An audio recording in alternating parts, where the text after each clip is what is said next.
I don't have anything funny to say. I'm just gonna roll the intro.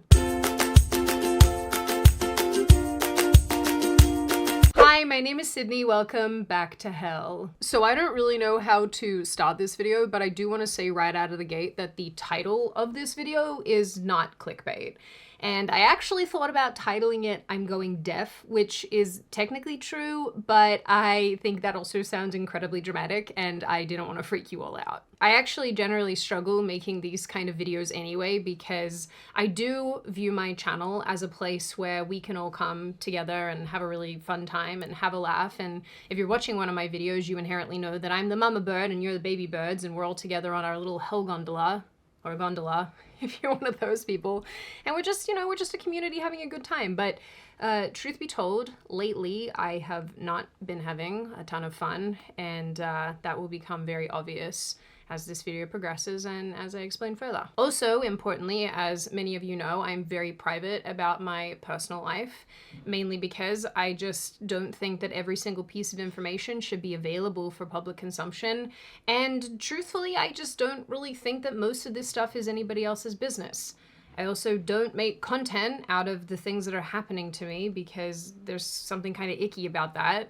And unlike, other people on the platform who like to use everything and anything that's happening to them and talk about it and monetize that, I don't like that. I don't want to be like that. And so when I am telling you guys things, it's because I think it's pertinent that you know, and I think that this is one of those cases. So the long and short of it is that some alarming neurologically based health things have been happening to me recently.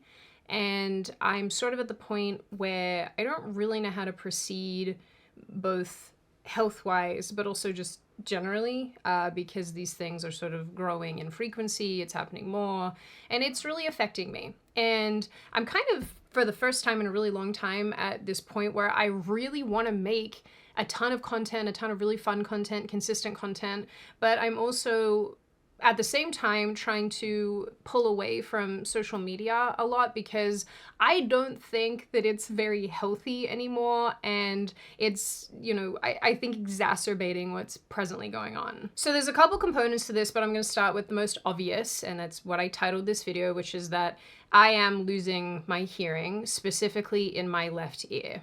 Full disclosure, I don't have a ton of information because I have found that the medical people that I have seen haven't been terribly helpful with all of this. So right out of the gate, I do want to say I don't know if this is going to affect my right ear. I don't know if it's truly degenerative, and I don't know if there's going to be sort of a stopping point with what's presently happening. So for some background, about a year ago, I woke up and just felt like half of my head, the left side of my head and ear, was full of sand.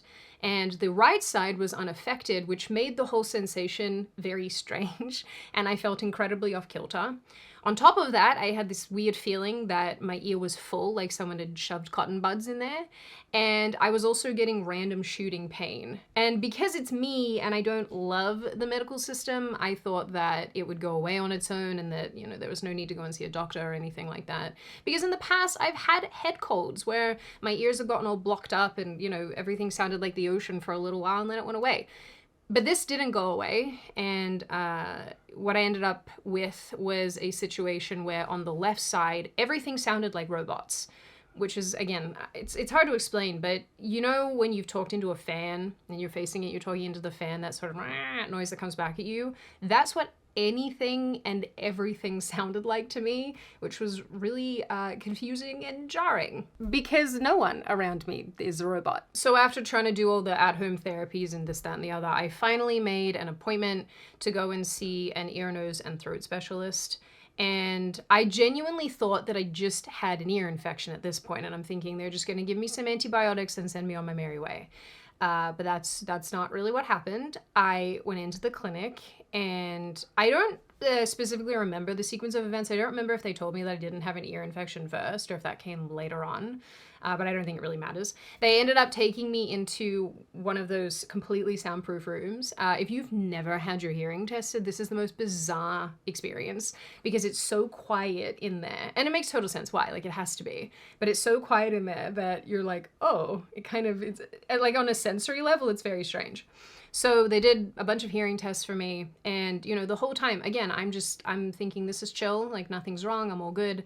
But by the end of the testing, the technician said to me, more or less, like, yeah, you've lost the lower registers of your hearing, which makes sense as to why you're struggling so much at the moment. And that was really hard to hear because, again, I know it's not full deafness, you know, it's not like I can't hear anything, but to be told that, and then considering that I'm pretty young, that was really hard to hear. And I was very emotional going into the actual doctor's office after this, and just had to sit there for 5 to 10 minutes waiting for him, wanting to bawl my eyes out, but not wanting to embarrass myself in this, you know, bloody clinic. So eventually he came in the room and he and I talked, and he went over the results with me and basically said, yeah, you have lost the lower registers of your hearing, which makes sense why, you know, I was having a lot of trouble in loud rooms. I still have a lot of trouble, and actually it's gotten a lot worse. I was having trouble with hearing certain people speak to me, especially if they're mumbling or speaking sort of in a lower register. It was really hard. I just sort of couldn't differentiate.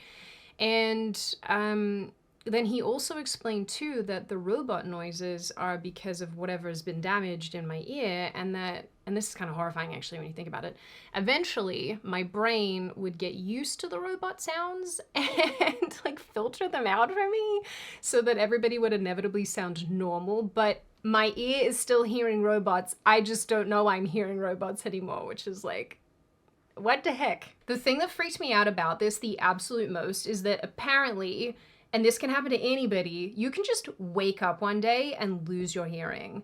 And the way that the ear doctor explained it to me is basically that if blood flow to the inner ear, and forgive me if I'm not using the right terminology here, I'm not an expert, but if you lose blood flow to certain parts of your ear for even, you know, a few seconds, a split second, whatever, it can do irreparable, irreversible damage to that part of your ear. And so he thought that's what happened to me, that I just, for whatever reason, lost blood flow, and that was that. And now my hearing's gone, and because I waited so long, if you get into a clinic quickly, if you get treatment quickly, you can often bring it back and reverse the damage. But for me, because I waited almost a month, that wasn't an option, really. But he wanted to try anyway.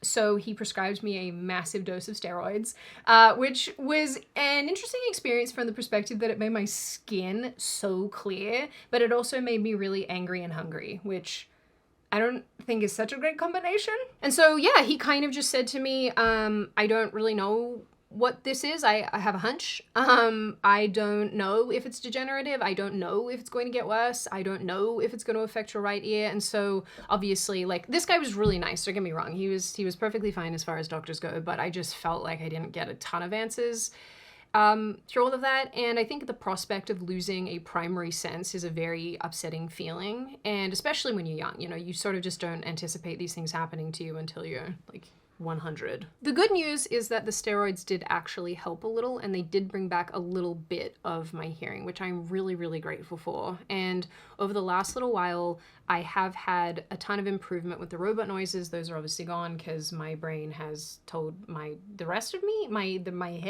my head, that I don't hear them anymore. But interestingly, if I do bend down on the left side or like towards the left in a specific way, I do hear robots again. So I don't know what that's all about. I still get shooting pains in my ear, which is not super fun. I don't love that. And there's some just leftover things about this whole situation that super suck. And those of you who are in the medical field are probably listening to this like, Sydney, get the help. Why are you like this? I'm like this because I just really don't know what to do, truthfully. I think my first experience with this was a little bit disheartening. I don't really feel like I got a ton of answers out of this. I don't feel like anybody spent any meaningful time with me to kind of go over what this could or couldn't be. And I think as far as hearing goes, it's just a bit scary. And I'm usually of the opinion that it's better to know than not, but there's a huge part of me that is really fearful to find out that something is, you know, getting worse or something isn't working. Yeah, it's not a super fun place to be, I suppose. And I think that's what makes some of the other things that have been going on infinitely worse, because I just suck right now. I'm sorry. So yeah, I have trouble hearing in loud places, which is not fun. I often have to have people sit on the right side of my head so I can hear them. I cannot hear people if they are talking away from me. It's really, really hard. I have a very hard time hearing men with low voices speak. And my friends who hang out with me regularly will tell you that I ask them to repeat themselves 9,000 times a day. So it's not the best situation, but I'm trying to be less negative about it. Anyway, so the reason why I'm telling you all of this is because in the course of these ENT visits, I also found out some other interesting pieces of information that are also affecting me in a more chronic way these days.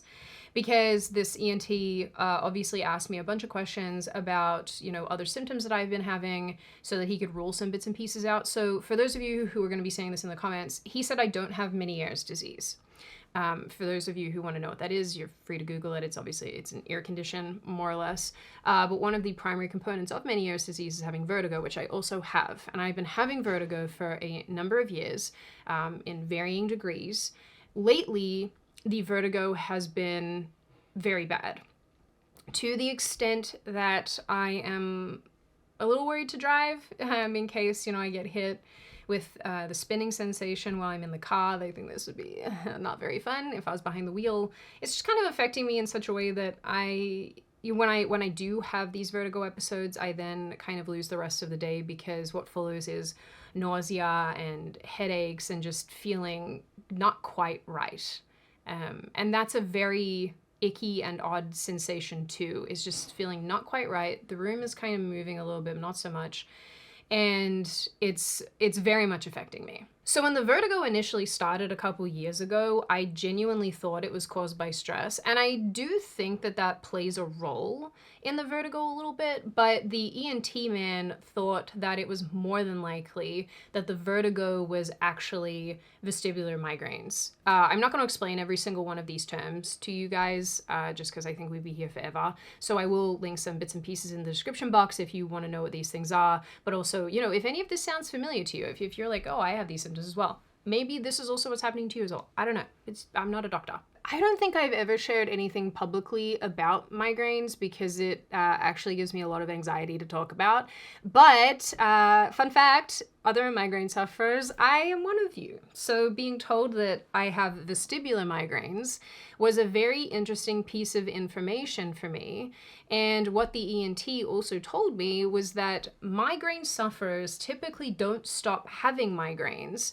They just look different. They present differently on a long enough timeline. So for me, I have been having migraines and neurological issues since I was a kid.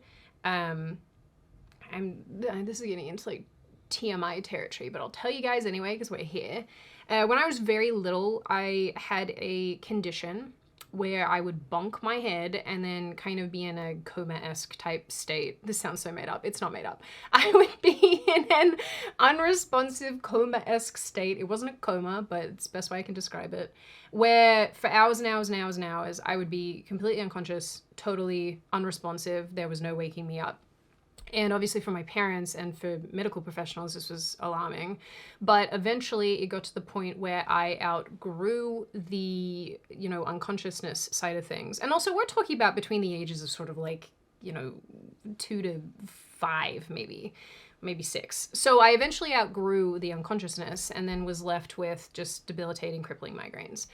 And once again, for people who get migraines, you'll probably be familiar with some of this, but for those of you who are fortunate enough to never have experienced this, some migraine sufferers also get what's called an aura, and I am unfortunately one of the people who gets auras.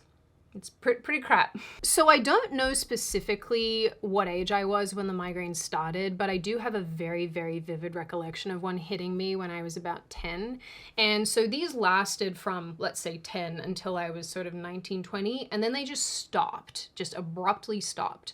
But in that period of time, I was having them sometimes a couple times a week, which again, for migraine sufferers, you know how just awful that is. Sometimes I would have one a month, and then actually there was one time where I didn't have a migraine for a whole year, which was awesome. It was such a nice break. But because I also suffered from the auras and whatnot, it was just an overall really super horrific experience. My auras presented with numbness in the left side of my body. So I would know inherently that, like, I'd be looking at my arm and I'd be like, it's there. I know it's there. I can see it. But it didn't feel like it was part of my body at all. And that was just a really odd sensation. But that would always give me an indication that I knew that it was coming down the pipeline. I knew that the migraine was coming down the pipeline, and I needed to, you know, if I was in school, I needed to get to a teacher. I needed to get to sick bay. I needed to call my mom, or, you know, when I was a little older, I needed to, you know, get somewhere safe, get home, whatever it was. So the numbness would then obviously stay around. And then what would happen next is I would get these giant moving blotches in my vision, and I would show them for you guys on screen, but honestly it's a little bit triggering to look at, so I'm not going to do that. But I you know, encourage you, if you're interested to know, Google it, and I'm sure that you'll find something comparable to what I was seeing. I could be having a full conversation with you and not be able to see your face if you had a big blotch on your face that my eyes had created. So I would have the moving splotchy vision, I would have the numbness on the left side of my body, and then I would end up with tingling in my fingers and toes on both sides. Then that would graduate to sort of not being able to speak, like my mouth was full of cotton and I really couldn't kind of talk because my tongue would go numb, my mouth would go numb. And then the kind of last stage of my aura was just not really being able to comprehend what anybody was saying to me or what was going on around me. You could be speaking to me and it was like you were speaking gibberish. I just had a really hard time comprehending. I was confused. It's like your brain just kind of goes, bleh, no, had enough, and kind of shuts down on you. And, you know, by that point too, with that last symptom, I would have a really short period before I would get just crippling, debilitating pain in my temples. And, you know, this obviously followed with a lot of nausea. I don't know if other migraine sufferers can relate to this, but I never really felt better until I'd thrown up, which I have no idea why that is, but throwing up seemed to really alleviate some of the pain. And there were times where I would throw up almost immediately and, you know, have like a less bad migraine. And there were times where it would be hours and hours and hours of pain, and then I would puke there at the end. There were times like where my mom would come get me from school, and I can remember going, you need to pull over, and she'd pull over and I'd puke out of the car because I was so sick and the pain was so bad, and I just was so disorientated and confused and having such a bad time. And looking back, you know, we can have a bit of a laugh about it, but at the time it was so traumatic. Fun fact too, if you guys want to know how completely messed up I am, during this period of time, I would boil hot water, make a hot water bottle, and then I would put it on my face, because I would prefer to be burning the living crap out of my temples than feel the actual headache pain. That's how bad it was. And, you know, I would actually say too, I'm probably less worse off in these cases, because there are people who have migraines that last for days. Mine only lasted, you know, sort of 8 to 12 hours. And then after that, I would feel wonky, I would feel funny, but the pain would be gone and I could get on with my life. But with these happening with such mega frequency, I definitely developed a bit of hesitation towards leaving the house. I was very anxious to leave the house. I ended up with what I can best describe as obsessive compulsive disorder. I've never been clinically diagnosed, but it certainly felt that way. I had all these compulsions to manage the anxiety that I had around getting the migraines. And so I just had a bunch of like weird little rituals that I had to do, most of which actually have lasted well into adulthood, and I've tried very hard over the last number of years to get a handle on those, and now sort of am just left with the intrusive thoughts that come along with all of this. I know I sound so crazy. I promise I'm not crazy. My intrusive thoughts are not super bad, you know, I have to fold and refold towels sometimes to stop planes from crashing. If you have no idea what I'm talking about in that respect, I'm so glad for you. For those of you who have intrusive thoughts, I hope you can have a laugh at my expense. My family have no idea how many times I've saved them because I put the knives back the correct way. The point of me explaining all of this is that now I'm in this position where this doctor has said to me, you're probably still getting migraines, they're just presenting as vertigo. And this kind of brings me, I guess, to like the thing that's been happening most frequently at the moment that I really wanted to tell you about, because It's not fun. I would go as far as to say it's a bit terrifying sometimes, and I am really not having a good time at all. So the vertigo that's been happening recently, again, I have no idea what's causing this. I do not know the basis of any of this. It's been hitting me without warning, whenever, just, sometimes I'm stationary and it hits. Like, I was sitting at my breakfast table, just doing whatever, eating food, and I got hit with this aggressive, horrible sensation that I was suddenly falling. And it's not like, oh, I'm gently falling. No, it was that out of nowhere, it's like something hit me in the side of the head and I felt like I needed to fall off the chair. And it hit me so aggressively and so hard that I ended up crying because I was alarmed that had happened. Another one just happened the other day. I was in the car. Thankfully, I was a passenger, but I got hit with a very odd seesaw sensation. Normally, my vertigo comes as the room spinning or, like I said, feeling like I immediately need to fall down. But this one was a new one. It was like I was on a ship, like a seesawing back and forth really aggressively on a ship. And I was like, we have to pull over because I'm going to throw up, because that sensation immediately made me feel like I needed to puke. And so we pulled over in a parking lot. I, pulled the door open, and once again, it's just me and puking outside of cars. Apparently I do this a lot, but I'm puking out of the car. In this case, I wasn't puking, but I felt like I needed to puke. And I'm leaning out of the car, just like trying to not feel so, rocky on the boat. Eventually that did go away. It took a couple minutes, but it did go away. And then, I spent the rest of the day kind of trying to sleep, because at that point I had a giant headache. I felt super nauseous, and I just spent the rest of the day kind of like in bed, hoping that these symptoms would go away. But that's kind of that's kind of how life has been the last little while. Just these vertigo episodes happening, presenting obviously as the spinning or the seesaw, and then me just feeling sick afterwards and just feeling very ill. I think the problem with this is that the ENT basically said, I don't really see the point in sending you for, an MRI. I don't see the point really in kind of investigating this further, because I feel like we found out what you're here for, which is the hearing loss. Like, I think we fixed that because we gave you some steroids. So I don't really have an answer for what's causing the vertigo. I am perfectly fine, by the way, with the diagnosis of vestibular migraines. I think given my history, that really fits into the context of what's going on. I think that makes sense. I'm comfortable with that. It also gives me some degree of confidence, because I think that I can fix that. I can ameliorate it to some extent.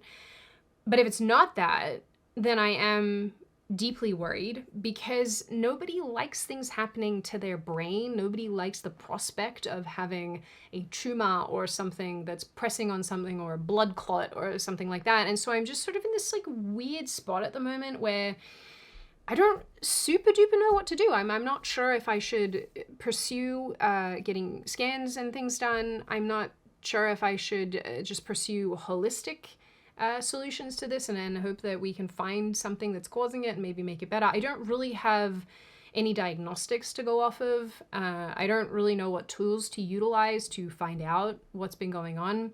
And I think more than that as well, getting treatment in the United States is a bit of a funny, fickle thing, because as most of you know, if you follow me on Twitter, I am pretty anti the medical establishment.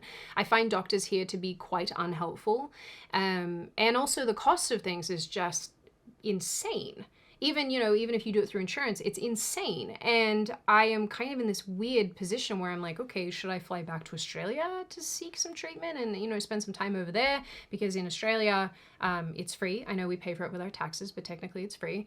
Should I go and do that? Should I go and find out that way? Or should I stay here and do it here and just kind of accept the fact that it's going to be a lot of money out of pocket? Like, I don't really know. And I think that that's part of the frustration and the fear that I have around this, is just not super duper knowing what to do and where to go and who to speak to. And it's a little isolating. Like I said, I'm at the point at the moment where I'm just really enthusiastic about making content, and I feel really inspired for the first time in a long time to make content. And now I just have this thing happening that's just so unfun. And I'm trying not to be super dramatic here, but truth be told, I am scared. I think that any normal person probably would be. I am not enjoying having to be fearful again of going places and doing things, because I feel right now how I used to feel when my migraines were their absolute worst, where I just didn't want to leave the house because I was scared of getting hit and then not being able to get home or something horrible happening. Wow, this is oddly making me a little emotional. Oh. So yeah, that's what I wanted to tell you all. It's I don't expect anyone to fix anything, you know. It's not like anyone's going to say anything or do anything that's going to make this better. But I care about this community. I care about you guys kind of being up to date, and I don't know, I thought that it was kind of pertinent to fill you all in, because yeah, I guess if this is super serious, which, like, hopefully it's not, you know, hopefully it's just that my brain is cooked. But, you know, in the event that it is serious, we're going to have some more serious conversations. And I would like there to be a little bit of established canon about this, so that, you know, you guys don't get blindsided if something dreadful happens. I don't expect anyone to fix my problem. I certainly don't expect you guys to do anything. You know, I'm not asking for anything. I just wanted to tell you. I'm obviously going to be here on the channel continuing to make content because I like it. It's fun. You know, you guys have been really liking the uploads lately. But if I'm a little bit absent, I guess, on other social media platforms, don't be too alarmed, just because, I don't know, it's stressful, and I just feel like that's the last thing that I need right now. And so I'm trying to minimize being stressed out at the moment. That doesn't mean that I'm going anywhere. I am not. Just know that I'm behind the scenes trying to tackle these things that are happening to me. And, you know, now when people are mean to me on the internet, you can just be like, stop bullying this borderline disabled lady, okay? Stop being mean to her. She can't hear you. So in the same way that I started this video, I don't really know how to end it, other than to say that, yeah, I'm not going anywhere. I do have a bunch of content that's actually waiting in the wings for me to finish editing so I can post it and upload it for you guys. And I guess beyond that, you know, I'm glad that most of you are just so lovely and supportive of, you know, all the things that might be happening and whatnot. And I'm glad for you to know this information. And so in the same way that I started this video, I also guess I don't really know how to end it, other than to say that I'm not going anywhere. I will continue to be making content. I actually have a bunch of videos that are more or less finished that will be, you know, published in the next couple days, week or so, that I'm really, really looking forward to you guys watching. And, you know, as far as some of this health stuff, it's like, for those of you who can relate, I'm glad that I'm not alone. I'm glad that you're not alone. For those of you who can't relate, I'm really grateful that you can't, because this stuff is not fun. And, you know, as far as what happens from here, I would completely keep you all abreast. But just know that, yeah, it just means a lot to me to have this community. It means a lot that everyone is always just so sweet and kind about anything like this that's been transpiring and going on. And I will do my absolute best not to freak you all out with this kind of content going forward. So on that note, stay safe and well, as usual. I hope you all make very good choices. And I will see you wonderful, pretty people in the next video.